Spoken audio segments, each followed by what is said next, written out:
आणि यानंतरची बातमी गुजरातमधून आहे। गुजरातमधील बारडोलीच्या उवा गावाजवळ झालेल्या भीषण बस अपघातात त्याला आता 18 तासाहून अधिक काळ उलटला असला तरी अनेक कुटुंबांचा आक्रोश अद्यापही कायम आहे।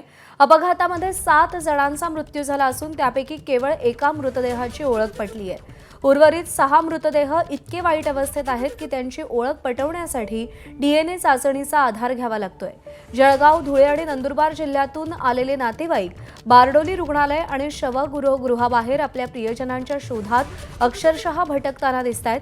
मात्र डीएनए अहवाल कधी येणार, मृतदेहांची ओळख कधी पटणार याबाबत प्रशासनाकडून कोणतीही स्पष्ट माहिती मिळत नसल्यानं नातेवाईकांमध्ये संताप आणि असहाय्यता वाढतीये। आमचे नातेवाईक कुठे आहेत, ते जिवंत आहेत की मृत याची तरी माहिती द्या, असा हंबरडा या ठिकाणी ऐकू येतोय।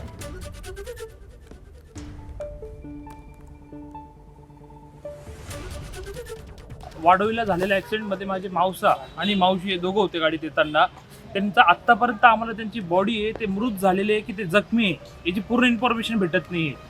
त्याच्यानंतर गेल्या 14 तास, आता कमीत कमी 18 तास होतील, 18 तासामध्ये टोटल बसमध्ये किती मेंबर होते किंवा त्याच्यापैकी किती मृत आहे किंवा किती जखमी आहे याचा सुद्धा आकडा आम्हाला भेटलेला नाही आहे। तर आम्हाला कुठल्याही प्रकारची मदत मिळत नाही आहे।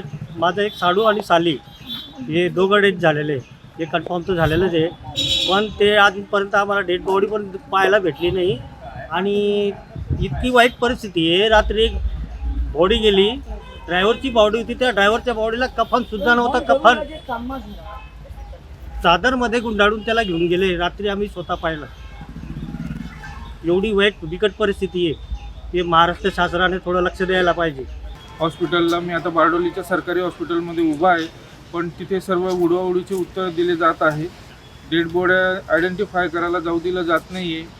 सांगण्यात येतं आहे की डीएनए सॅम्पल पाठवले, डीएनए सॅम्पल पाठवले, काही जण सांगतात डीएनए सॅम्पल पाठवले, काही जण म्हणतात डीएनए सॅम्पल इथेच आहे। पोलीस स्टेशनद्वारे, गुजरात पोलीसद्वारे सुद्धा कुठली एकही प्रकारची मदत मिळत नाही आहे आणि महाराष्ट्र शासन तर तपास घ्यायला सुद्धा तयार नाही आहे। माझं जे काल जे ॲक्सिडेंट झालेलं आहे त्याच्यात 2 जण ते एक तर मृत्युमुखी, एक तर जखमी, ते आम्हाला आत्तापर्यंत माहिती पडलेलं नाही आहे।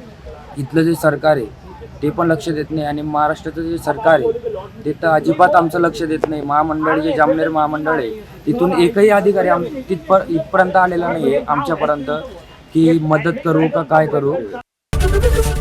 एबीपी माझा, उघडा डोळे बघा नीट।